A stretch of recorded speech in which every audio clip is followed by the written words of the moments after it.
Brotherhood of Honor. The 1st Infantry Division began its stalwart march on May 24th, 1917, and when the nation calls, it marches on alongside other brave divisions of all the ready services.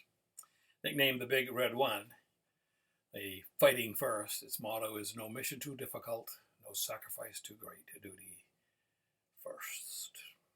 The 1st ID began its service in World War I on the Western Front and bowled steadily on in World War II. Operation Torch, Operation Husky, Operation Overlord, the Battle of Hurtgen Forest, and a little tussle called the Battle of the Bulge. During the Korean War, the Big Red One was assigned to occupation duty in Germany while acting as a strategic deterrent against Soviet designs on Europe. The 1st ID troops secured the Nuremberg war crimes trials and later transported 7 convicted Nazi war criminals to Spandau prison in Berlin. In 1955, division colors left Germany and were relocated to Fort Riley, Kansas, where they proudly fly today. During the Vietnam War, the division was very active in battle after battle after battle, and a major force in securing the Tan Son Nhut Air Base.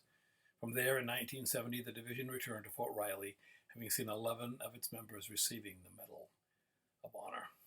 It marched on, bloodied and bandaged through fire and ice, through desert sands to Persian Gulf War and Operation Desert Storm. Then, when a cowardly, unprovoked attack on the soil of its beloved homeland raised its standard high once more, and its forces flowed alongside other brave divisions of Army, Navy, Air Force, Marines, and Coast Guard to dig in and fight the war on terror.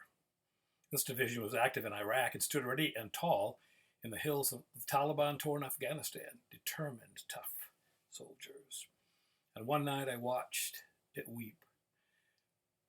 For in the annals of war, real men who have risen to defend the nation often have to lay to rest brothers who rose with them to that clarion call and then fell in the line of duty.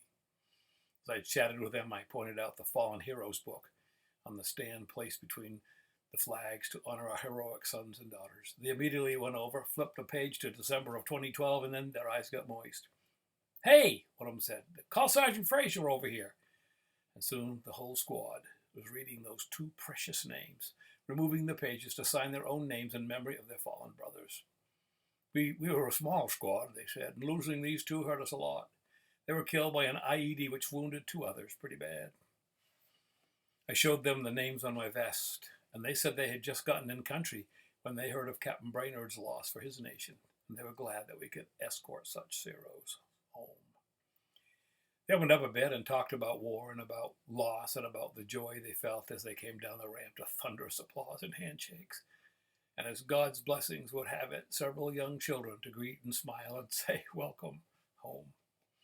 Battle-hardened veterans? Maybe. But so battle-softened veterans as well. What a brotherhood of honor, shared by these and all of the many troops who come home, having left behind in the sand footprints that no one can fill. I sit here now looking at the picture of this squad of strong veterans, and I hear their words echoing in my grateful mind. "Thank you for your service, sir."